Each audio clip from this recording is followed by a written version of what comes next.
اور عوام کی بھلائی ہو جائے گی۔ جبکہ حلیم عادل شیخ کے خلاف جو کاروائیاں کی جا رہی تھیں اس حوالے سے جو سندھ ہائی کورٹ کا، ایک تو پشاور ہائی کورٹ نے ان کی حفاظتی ضمانت منظور کر لی ہے، انہوں نے پشاور ہائی کورٹ سے جا کے حفاظتی ضمانت لی ہے، انہوں نے کہا ہے جی کہ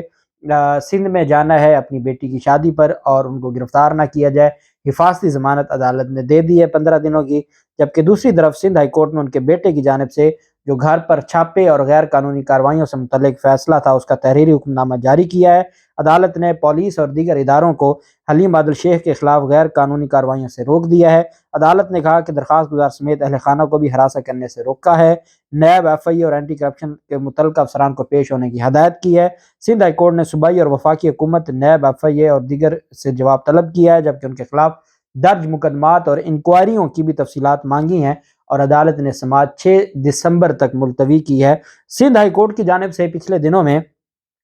اچھے فیصلے آنا شروع ہو گئے ہیں۔ اس کی وجہ یہ ہے کہ سندھ ہائی کورٹ کے ججز پر بڑے سوالات اٹھے تھے جوڈیشل کمیشن آف پاکستان کے اجلاس میں، اور چونکہ میڈیا بھی ساری چیزوں کو ڈسکس کرتا ہے اور ہم دیکھتے ہیں کہ پشاور ہائی کورٹ اور بلوچستان ہائی کورٹ ہے یا سندھ ہائی کورٹ ہے، ان کی جانب سے کوئی بڑے فیصلے نہیں دیکھنے کو ملتے۔ اب پشاور میں اس طرح مافیا نہیں ہے جس طرح سندھ میں ہے،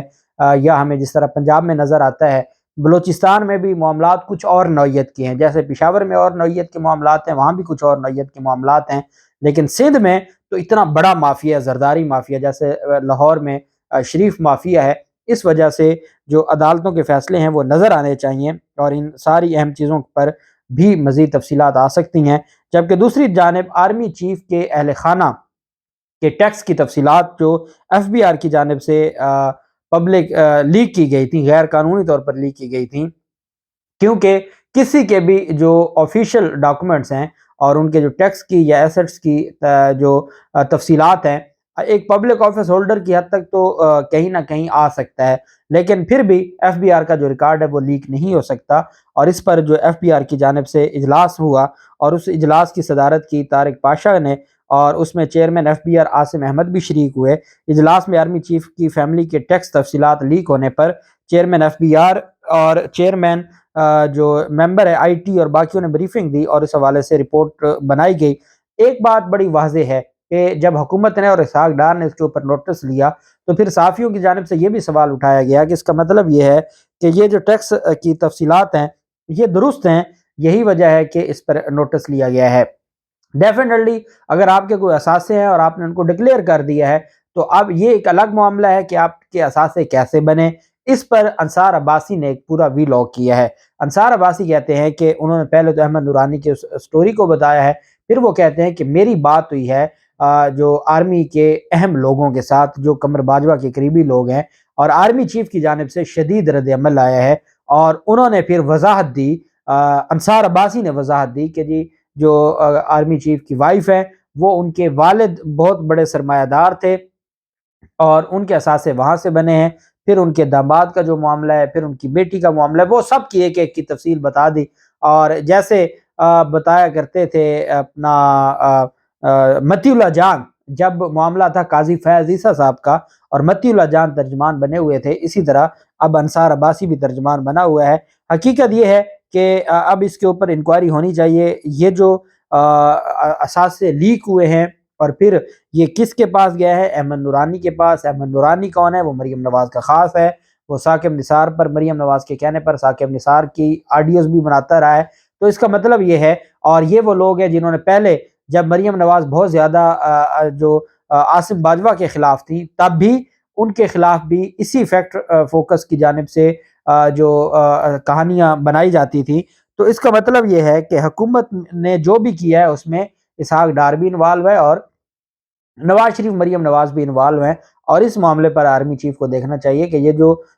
لیک ہوئی ہیں، دستاویزات لیک ہوئی ہیں یا ٹیکس کی تفصیلات لیک ہوئی ہیں، یہ ساری کی ساری چیزیں بھی قوم کے سامنے آنی چاہیے کہ اس کے پیچھے کون ہے۔ ان کے جانب سے اب یہ جو رپورٹ آج کا اجلاس ہوا تھا اس کی رپورٹ جمع کروائی گئی ہے اسحاق ڈار کو۔ اسحاق ڈار کی جانب سے یہ کہا گیا ہے کہ عبوری رپورٹ میں نے دیکھی ہے، فائنل رپورٹ بھی آج رات تک مل جائے گی، اور ان کی جانب سے یہ کہا گیا کہ جو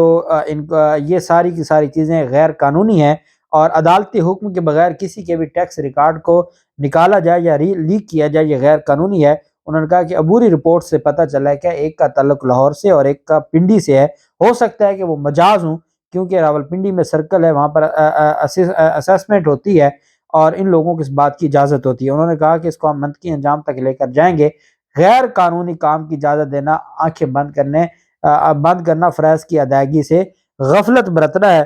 انہوں نے ایک بات بڑی واضح کر دی ہے، وہ کہتے ہیں جی کہ جو اس میں انوالو دو لوگ تھے،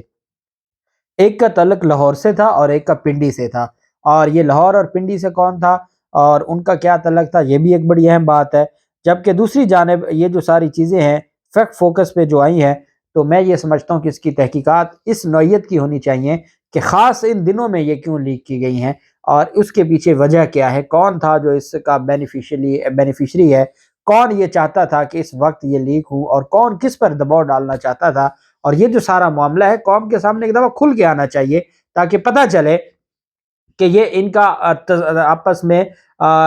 کس بات پہ اختلاف ہے اور کیا یہ معاملہ ہے۔ اور میرے خیال میں اب چیزیں بہت ساری سامنے آئیں گی اور قوم دیکھے گی کہ کس طریقے سے یہ ایک دوسرے کا معاملات کو سامنے لاتے ہیں۔ اصل چیز ہے عوام کی طرف سے، اور جو عوام کی نظروں میں اپنی عزت بنائے گا اسی کی عزت ہوگی، اس کے علاوہ کسی کی عزت نہیں ہے۔ اللہ پاک پاکستان کا حامی و ناصر ہو۔ بہت شکریہ۔ اللہ حافظ۔ پاکستان زندہ باد۔